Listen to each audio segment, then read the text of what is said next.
It's episode 98 of the Improv London podcast. I'm your host, Stuart Moses, and this week's guest is Amy Cooke Hodgson.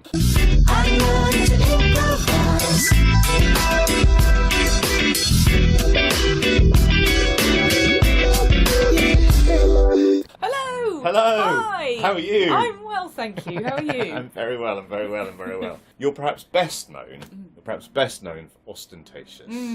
Yeah. So I find it hard to imagine that there are going to be many people who aren't aware of ostentatious. Right. But just imagine that there are, and they may be new to the improv scene. Yes. Tell me about ostentatious. Oh, you poor listeners. So Ostentatious is an improvised Jane Austen novel, play. And it's been around now, I think it's probably coming up for its 6th or 7th year. And we are currently at the Savoy once a month on the Strand, and then we are on UK tour intermittently throughout the year, mostly in the autumn. But it's an hour long, sometimes it's a little bit longer with an interval in between, long form improvised play taken from a title which is suggested by an audience member, and that's basically it, in the style of Jane Austen with period costumes and period musicians. And it's a delight, and we never ever dreamed that we'd be still doing it after 6 or 7 years, but here we are, still going. Wow! So can you explain the kind of the inception? What was the original idea, and has the form sort of evolved over time? So it first began really with Rachel Parris and I were doing some improvised cabaret at the time. We'd met each other in Oxford when we were part of the Oxford Imps, and when we moved to London. I'm not going to say we were bored of short form, but we were looking to do something a little different or a little bit more challenging. And we both had a passion for Jane Austen, or certainly period drama, and thought that might be a nice avenue to explore as a long form format. And we'd worked with Andrew Murray and Joseph Mapergo in Oxford. And so I can remember our first meeting, actually. It was at the Soho Theatre bar. And in a part of the bar that doesn't exist now, they sort of knocked it through. But we sat round this table in a dark, dingy part of the Soho Theatre bar with a notebook, which I still have at home. Wow. But maybe one day I'll stick on eBay. No. And we just sort of made some notes and some chat about, how we thought this might figure out. And we knew that we needed a few more people, probably wasn't quite enough. So that's when Graham Dixon, who I had been working with in a different long-form show at the time, joined us, and Carrie Lloyd, who I'd met through Showstoppers.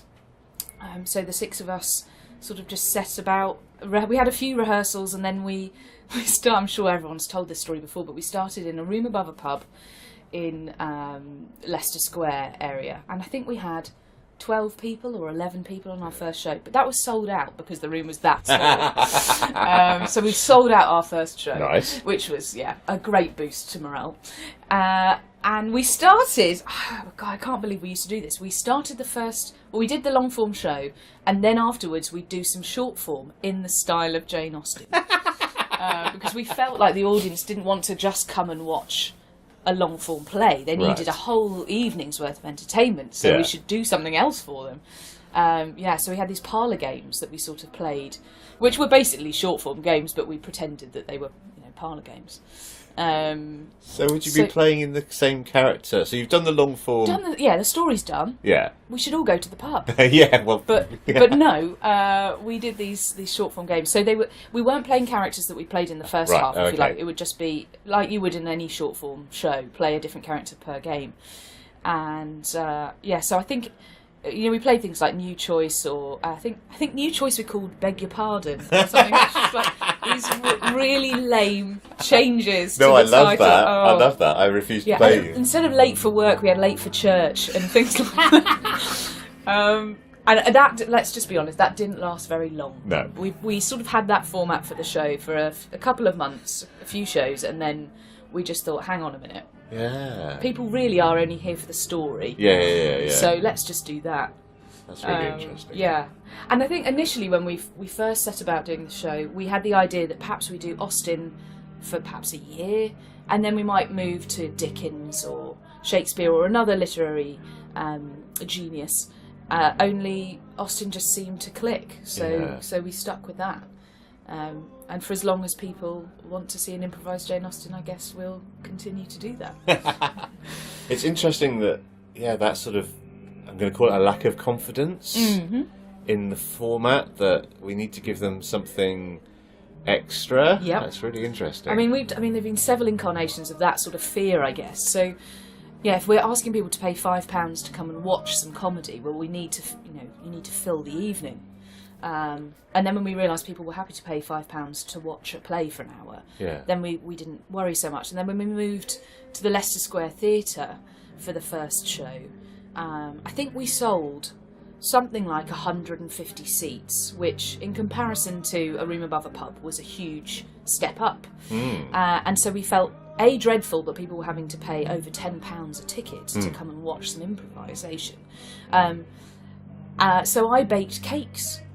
So everybody had a cupcake along with their ticket. So our first show at Leicester Square Theatre, I spent the whole day in the kitchen, and then Rachel and Graham came round to help decorate the cakes, and then we got a taxi with 150 cupcakes to the Leicester Square Theatre, because I think we just felt like we needed to provide some sort of treat. And what we didn't trust was that the work was enough. And obviously now I think we feel like we know what we're doing is enough to entertain. So, I don't have to bake anymore. But it's strange, isn't it? I think because it's such a throwaway art form, do we have to make excuses for it? I don't know why we feel this need. I think it's obviously becoming more and more accepted as an art form, and people realise it's not just a rehearsal technique or something you go and watch drunk after a night out with your mates or whatever.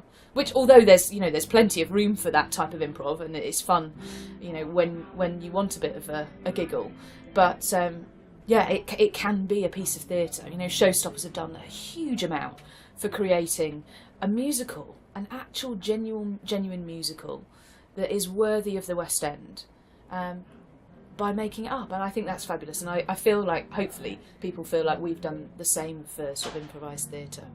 So we're getting more confident, I guess. It's taken a while, but we're getting there. Fantastic. So I'm interested in how. Okay, the question is. Go on. How do you improvise a Jane Austen novel? Well, I guess how do you improvise anything? I'd like to know that as well. That would be really good. Well, I guess there's a lot of practice involved, and it's not necessarily just through the lens of Jane Austen. It's getting good at being just a genuinely good improviser, the best of your ability. And obviously we try and play everything through the lens of what Regency England would have felt like. But you can never do that 100% of the time, which is why anomalies crop up. And then that's sort of part of the game. A mistake or a slip-up becomes something joyous to explore. So how do you improvise Jane Austen? Well, you immerse yourself, I guess, as much as you possibly can in that era and in her writing.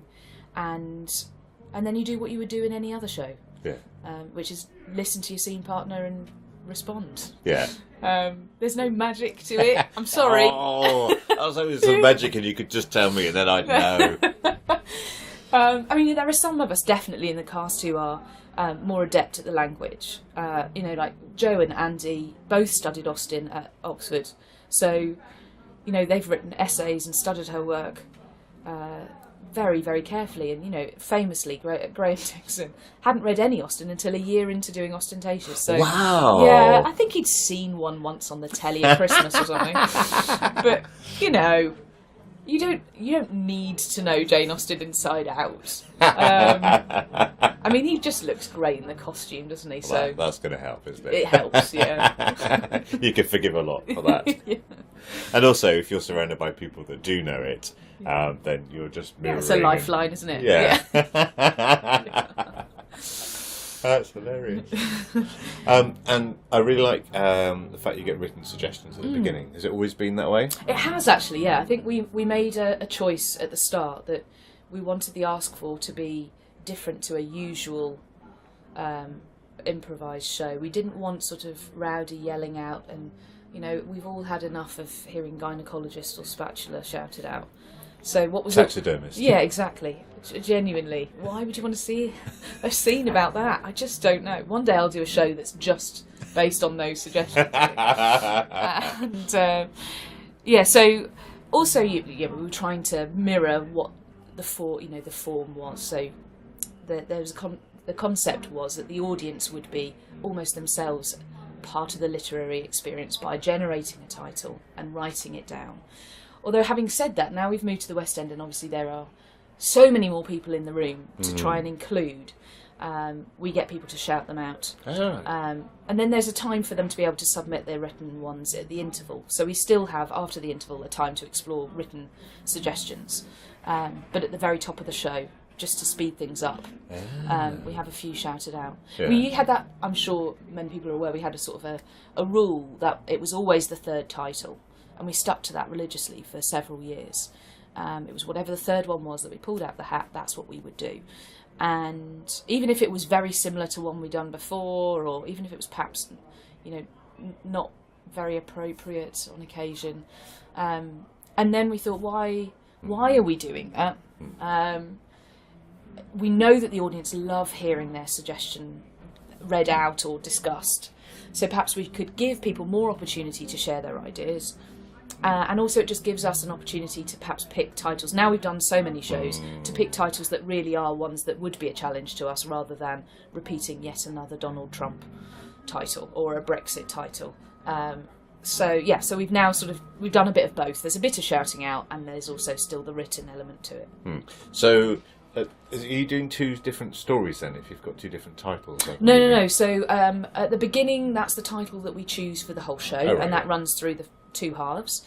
But just after the interval, the professor just says, of course, we're seeing this one this evening, but there are so many more that we could have seen, and that's when we just explore a few other people's ideas, just to make sure everyone feels like they've had a chance to be heard. And then we'll often tweet our top favourite. That's always a nice on thing Twitter or Instagram. Yeah. So the 45th president aside, and the European impending disaster. I was going to call it referendum, but we're past that stage. I was just trying to not call it Brexit. Those two subjects aside, what are the favourites that you get asked for? So there's a lot of sort of 007 or 00 Darcy type references. That's interesting. Yeah, I think the film references are often a really big gift if you know what the film is, or if, like me, your popular cultural references are rusty at best, mean that you just end up basically screwing up the story because you've no idea what anyone else is doing and making reference to. So there's often quite clever puns on films. But actually, some of the ones that are the best to play with are ones that I think I still remember one we had in Edinburgh. This is going back a few years now. That was called Sly's New Car. Sly's New Car. We pulled it, and that was the third one. So we were doing it. And I think we all just looked at each other and went, well, what on earth are we going to do with that? Yeah. Sly's New Car. Well, cars weren't even around. What are we going to do? But actually, it turned out to be the most fabulously fun show because we really were thrown into a place where nobody knew anything or what we would do. There was no pre-planning. Not that there is any pre-planning, but of course, when you've been in a genre for a very long time, there are sort of elements of storylines that you know work for that genre. Yes. Or, plot points that might help, people being sent to prison or unrequited love or whatever. But with Sly's New Car, well, anything was game. Yeah. How did you solve that? I just seem to remember we turned it into a carriage, and it became like a carriage that was being souped up, and it was a bit like Pimp My Ride, but it was a Pimp My Carriage. It was really fun. Yeah, and I think we have recently. I think we've had quite a lot of RuPaul's Drag Race type references. That's interesting. Yeah, there's a big crossover between. Or is that just such a huge global phenomenon? I think it's just so huge. Right, okay. That it's sort of drip feeding into the comedy world. Because I was trying to understand the Venn diagram between Jane Austen and RuPaul. I mean, I'd like to see that show. They're both a comedy of manners, I don't know. Yeah. I mean, I think if we'd have done a show like that, our younger audience would have gone crazy for it, and the likes of my parents wouldn't have had a clue what was going on, but probably would have thought it was fun. But yeah, certainly things like Game of Thrones, So whatever's really big on Netflix often somehow makes its way into our suggestion basket. That's interesting. Yeah. So, yeah, we've had also... I mean, I just love our audience because you genuinely can't predict what they're going to say. Well, actually, you can to a certain degree because there will be some sort of Trump-related... I mean, especially when we go to the regions. Oh, really? Yeah, when you're regional touring. Yes. Often, I think for them, it's like, oh, this will be funny. Let's see what they do when we tell them they have to have Trump in the story. Yeah, he's already ruined lots of things. Don't ruin another hour worth of your life. Yeah, exactly. This is your 1 hour. This is an hour to escape that. Yeah. But I think, the more repeat visitors that we get, which we definitely find when we're on tour at least, people are, if we're returning to a city like Salford or something, people have been to see us the last time we were there. So people are beginning to get an expectation of, how left field the title could be, and actually what a joy that can be for us, because it really puts us on, on the edge of our seats. Yeah. It's good. Cool. Do you find yourself playing particular roles within the story? I think we probably naturally, but just because actors have their own casting bracket, don't they? As much as that frustrates me, I think when I first became an actor, I thought I could do anything. I could be anybody. Yes. And then as I sort of became a little bit more connected with myself, I realised that wasn't really the case. So I think, of course, your natural casting sort of helps shape some character choices you make. But we work quite hard to try and push ourselves into positions that we wouldn't normally play.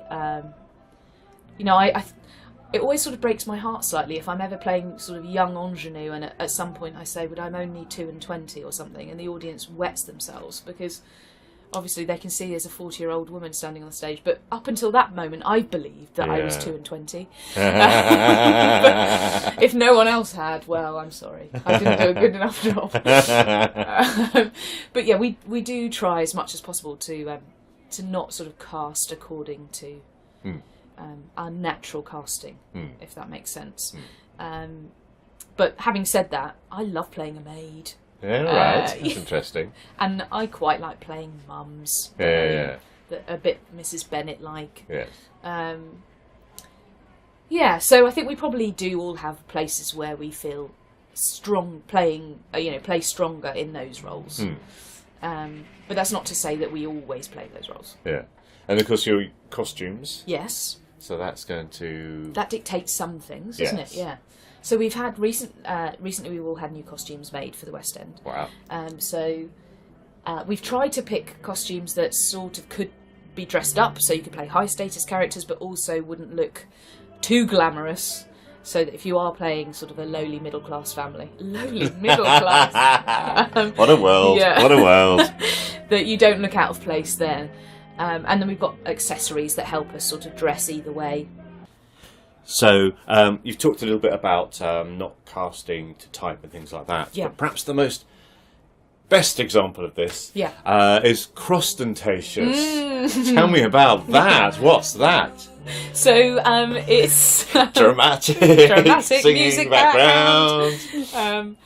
It's probably the highlight of the year, I think, for us, in that we really do just get to let loose. I think the girls possibly like it more than the boys. I don't know. We should explain what it is. Yes, good point. For those at home who have no idea. So once a year, and then actually I think last year we did it twice. We do a charity show where the boys dress in women's costumes and the ladies dress in men's costumes. And all the proceeds go to charity, and it's usually a very late night slot, so it's at the Fringe, and it's usually when they have a spare hour in their tent, usually 11 o'clock or 12 o'clock at night, and our audience is usually quite lubricated, which is unusual because our show is obviously normally 1 o'clock in the afternoon, right, so yes. It's very much a lovely lunchtime show, and then all of a sudden we see what real comedy audiences are like. And it's just, some people come in drag themselves. Wow. In Austin drag? Or... Bit of both. Oh, right, lovely. Yeah, which is wonderful. Do you get fans turning up to the, I'm going to say ordinary gigs, Yeah. but the usual gigs in costume? Yes, we do. Wow. Yes. Yeah. I mean, not hugely frequently, but definitely, Yeah. especially if you go to somewhere like Bath. Oh, well, yes, they're just like Where- that all the time. I know, That's they're not just- dressed up that's as. just- that's Nothing has Saturday changed afternoon, since yeah. Northanger Abbey yet. So yes, we do have people in the audience dressed as in costume, but yeah, Crostentatious. I guess we try every year backstage. We have this chat where we say to ourselves, right, just because you're wearing the opposite clothes doesn't mean to say that you can play the stereotypes of that gender. And then the lights go up, and within 3 seconds, I don't know why, we just can't help ourselves, and I am definitely included in that. We tell the story the other way around, I guess. Well, then actually the story's exactly the same, in that, that there's usually a girl who's in need of finding a husband, usually, and then there's usually some dreadful men who get in the way. I think my favourite was maybe not last year but the year before. I played Boris Johnson. Right, okay. And and invented sort of a bicycle that the town could borrow. It was, Bicycle. and it just came into every scene on a pretend mimed bicycle. I mean, that just really proves the adage that it's not the quality of the suggestion, it's the quality of what you do with it that's important. Yeah. But, I remember one a few years ago, which was a Star Wars. I think it was Star Wars, and the only person in the cast that really was solid on their Star Wars knowledge was Rachel Paris, and everyone else really didn't know what on earth was going on. And I think at one point Rachel was like, "Listen, okay, this is what we're meant to be doing," obviously from within the scene. We hadn't got a clue. They're an awful lot of fun, and often rules are very much broken. So I very much look forward to those. I don't know if we're having one this Edinburgh. We haven't quite discussed it because we're only up for 10 days. Right. So I don't know whether there'll be enough of us. It would be great if we could. We're playing the McEwen Hall this year. So we're moving out of the Cow for the first time in a few years, and then moving into... So the McEwen Hall is in Bristow Square. I don't know if you know it. It's I think it's the university sort of grand lecture... I don't know if it's a lecture hall, actually, or whether it's where you have graduation ceremonies. Probably more that. But anyway, I think it seats close on 1,000 people. So if we could have a Crostentatious in there, and that would make a lot of money for charity, that would be amazing. So fingers crossed. I'll get back to you on that. Yes, that sounds amazing. And you've also been on Radio 4. Yes! How was that? That was a real treat. A real treat, yeah. Because, of course, you make this piece of theatre that's very much a visual art, and then someone comes along and says, how about we take away the visual elements and we stick it on the radio? And I think we were a little bit sceptical as to how well it would transfer to radio. And we had a few rehearsals. Our producer was amazing, John Harvey Hat-Trick. He was very sincere. He was definite that it would do well. Yeah. But we sort of thought, well, we need to just practice this a little bit. So we had these rehearsals, just trying really hard. Not only did we have to sort of make it much more verbal and descriptive, I guess, and less physical comedy, which I really struggled with because that's the thing that I love to do most. Yeah. It also had to be condensed right down because the radio show obviously is much shorter than our normal hour-long show. So could we tell an engaging story in 28 minutes or 30 minutes or whatever? And so we had these rehearsals and we thought, we think we can do this. So for those people who don't know, we actually recorded that, two shows in fact, in front of a live audience. So it was still done as we would do our normal show, in costume with musicians and... Oh, right. So you did that. You weren't just all, around just a couple of microphones. In a studio somewhere. We were in, in town in a theatre. I think we had maybe 300 people in the audience. And that's when I think we first did the shouting out of suggestions for titles. Because it was radio, we wanted people to really believe, they could hear that it was someone's verbal suggestion and not just trust that it was written on a piece of paper that we could have obviously planted, because that's what people think we do. And it was really joyous. Yeah. And I don't know if I can. Anyway, I shouldn't say anything just in case I'm not allowed to say. But anyway, watch the space. Okay. Very exciting. I mean, maybe depending what that means. I'm not really helping the situation here, am I?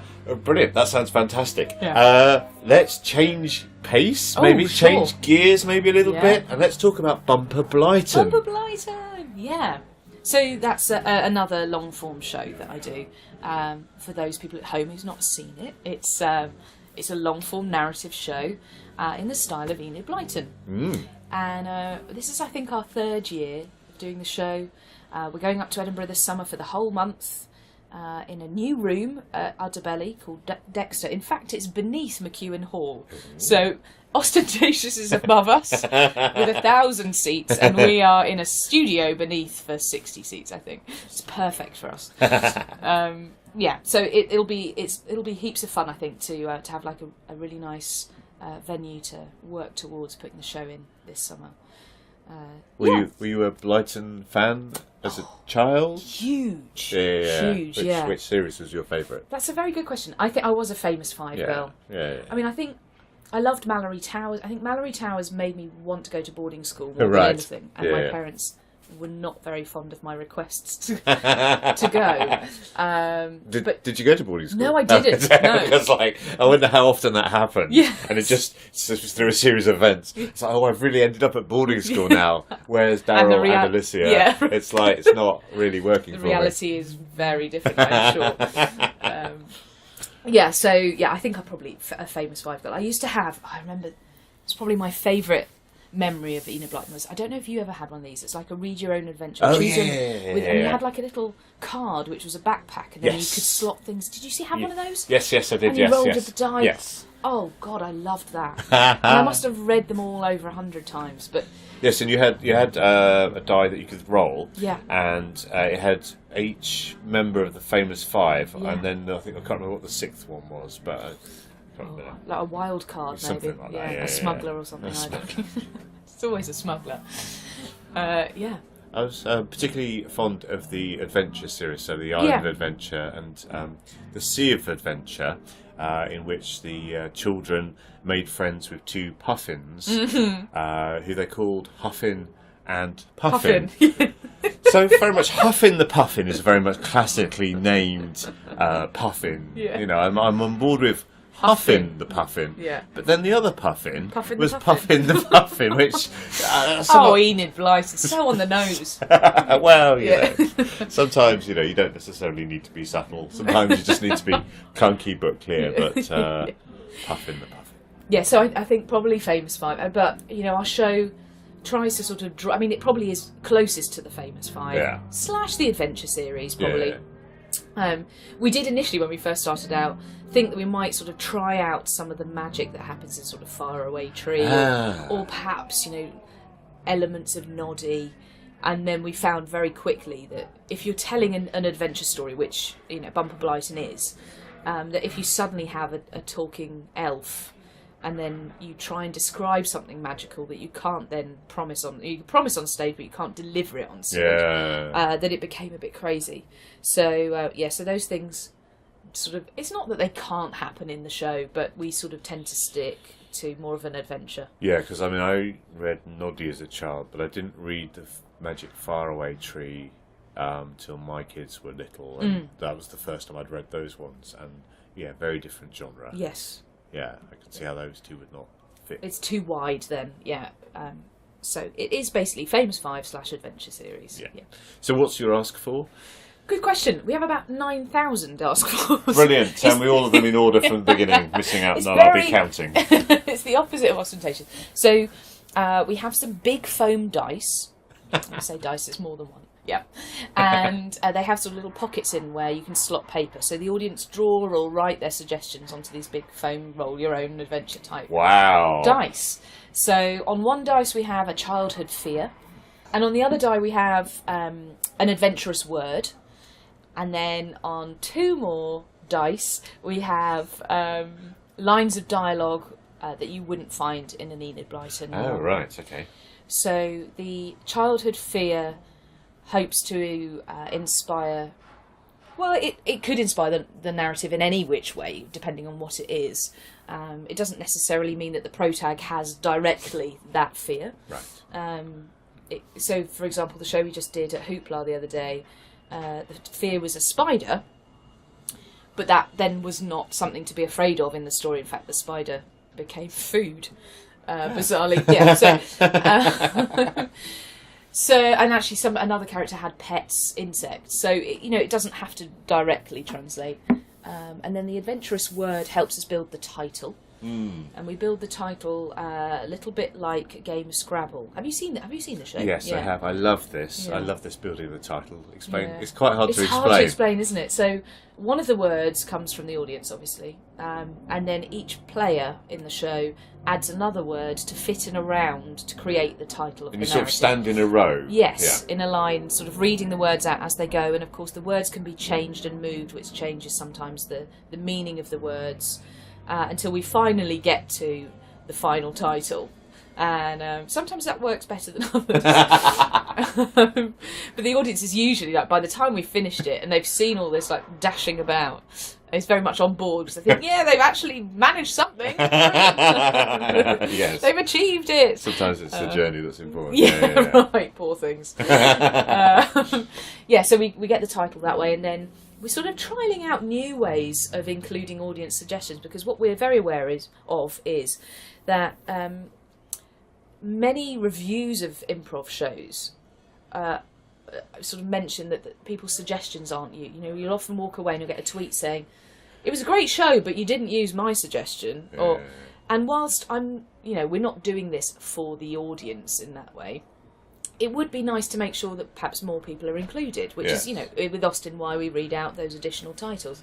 So we were thinking of ways that we could incorporate more people's ideas to show them, we really are making this up, and we do have to change the course of things based on what you give us. So these, I don't know if it will stick for Edinburgh, but currently what we're doing is these dice with lines of dialogue can be chucked onto the stage at any point. Wow. By audience members, and those lines of dialogue might be a line of dialogue, or it might be a song, or it might be a poem, or however we decide to incorporate it into the action. Wow. So we're trying to sort of play around. It's a much more anarchic than ostentatious, a bit more playful, and hopefully reflects the genre and the nature of it. It's not a children's show. Yes.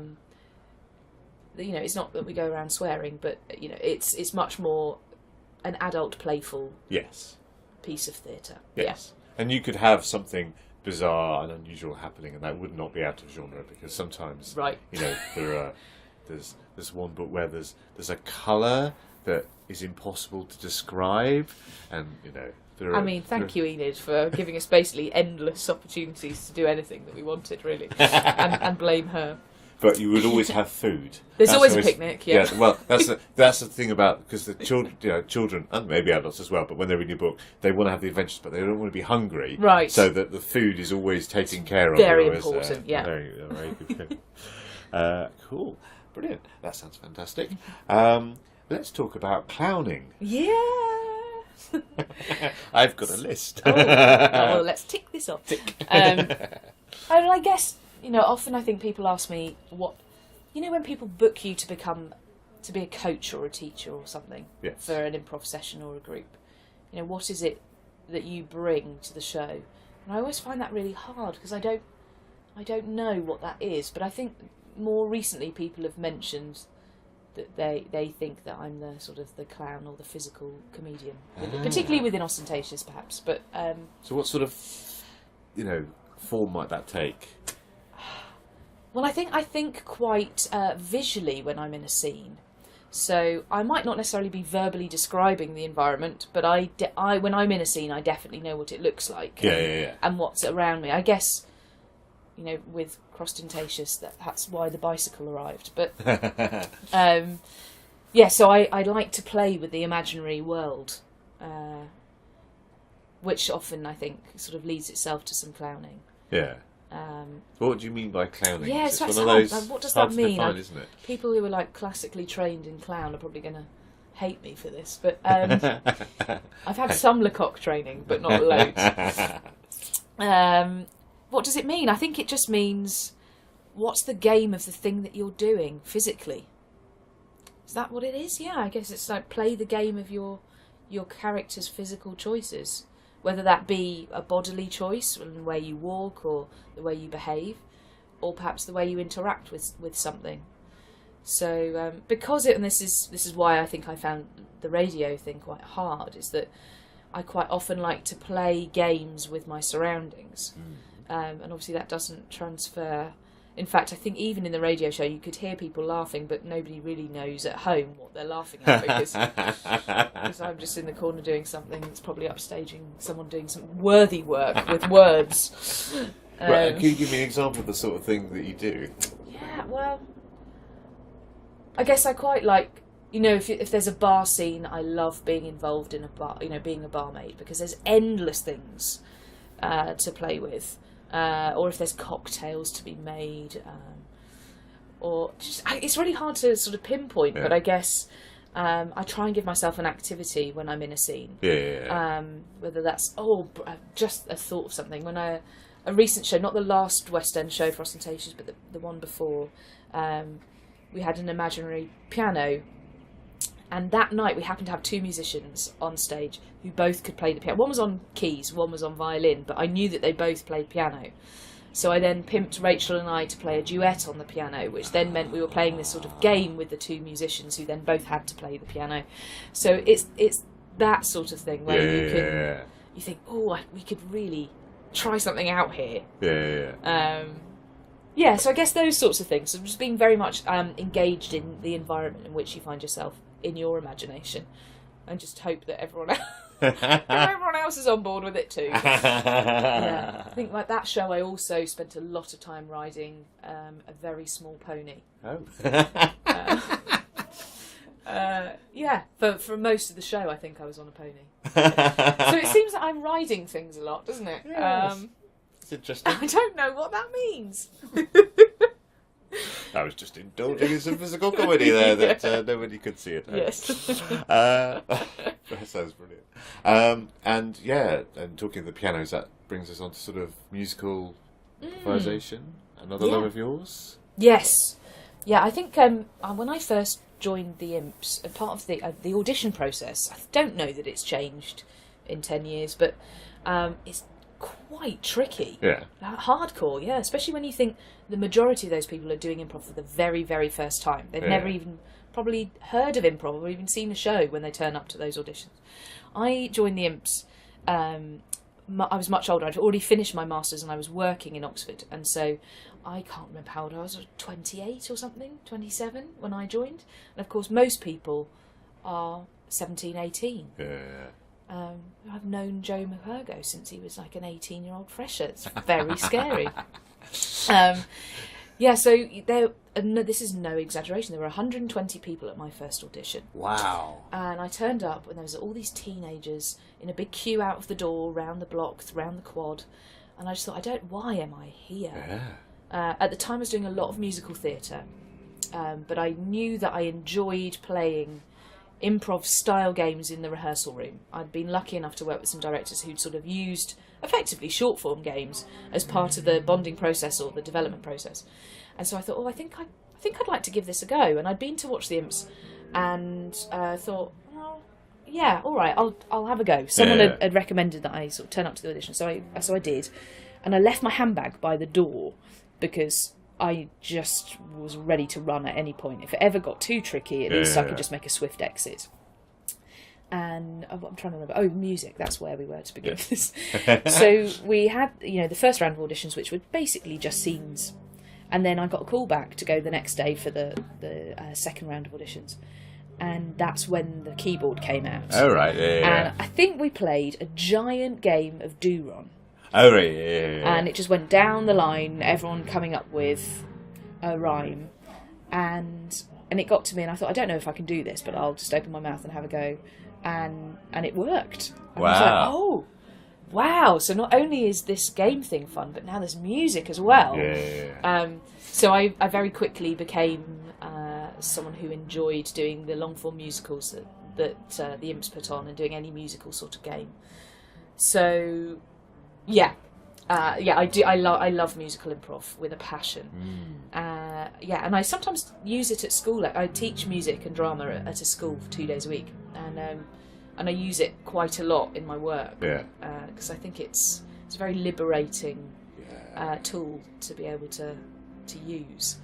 I also love it. I was recently at the British Improv project in Leicestershire. Great. And we did a session on short form musical improvisation with Tom Young and Tom Hodge. And we did the cell block tango. Oh, great. And it was my most favourite thing in the world ever. It was so much Cell fun. block tango is so fun. I didn't even realise you could do that as an improvised thing. Yeah. And it's one of those things where I'm just good enough, so I'm enjoying it, but I'm not quite good enough. It's that flow state where you're doing it enough so you feel you can do it, but you're challenged enough so that you're having to really think. Yeah. And that bit where you look to Tom Hodge and he stops playing and then you deliver the last killer line. Yeah. Really hard, but so much fun and so rewarding when good. it works. Yeah, it's something that I don't do enough of, actually. I'd really like to do more of it.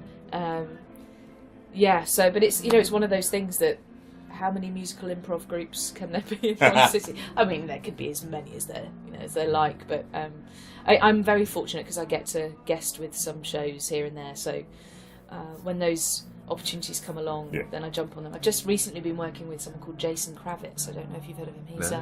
He's an American, New York-based cabaret. Well, I don't want to call him a cabaret artist. He's an all-round actor, musician, comedian, improviser. He's been on pretty much any American sitcom you can imagine. Yeah. He's been like Friends, Gilmore Girls. He plays the Jewish lawyer or the Jewish waiter, right. That's his casting. And he's done some shows in Broadway. He's the most phenomenal voice, and he's the most insane musical lyrical improviser. His show, so I did it in Edinburgh with him as a guest last summer. And then when I was in New York earlier this year, I guested with him there, and then he's just been over. We did a show at Zedell's last week, and he has the format of the show. So the songs are basically sculpted already because he knows the sort of styles of songs. So he knows that at this point there'll be a Sondheim, and at this point there'll be a jazz, and at this point there'll be, sort of a more poppy number.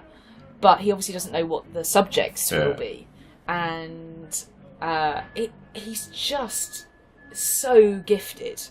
It blows my mind every time I watch it. I get to watch most of the show from the audience, and then of course I'm basically a plant, and then pop up and get to do a couple of numbers. So he's great to play with. I should definitely catch that show. It's called Off the Top if you ever get a chance to see it. It's at Adelaide Festival, I think, in a few weeks' time. Brilliant. Cool. Right, time for the big sort of final question. Oh my gosh. Well, normally the big final question is what is your signature move, but I think we've kind of discussed that already. It's a bicycle. It's a bicycle.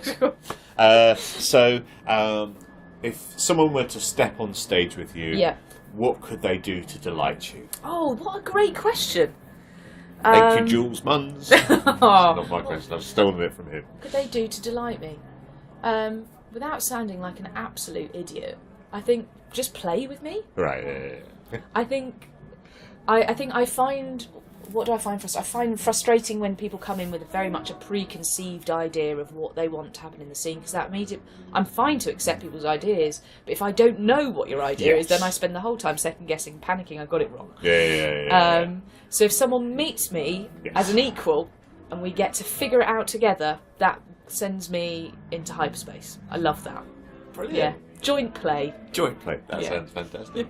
Thank you very much for being a guest on the Improv London podcast. Thank you for having me. What a delight. Yay. Yeah. I made this. That's improv!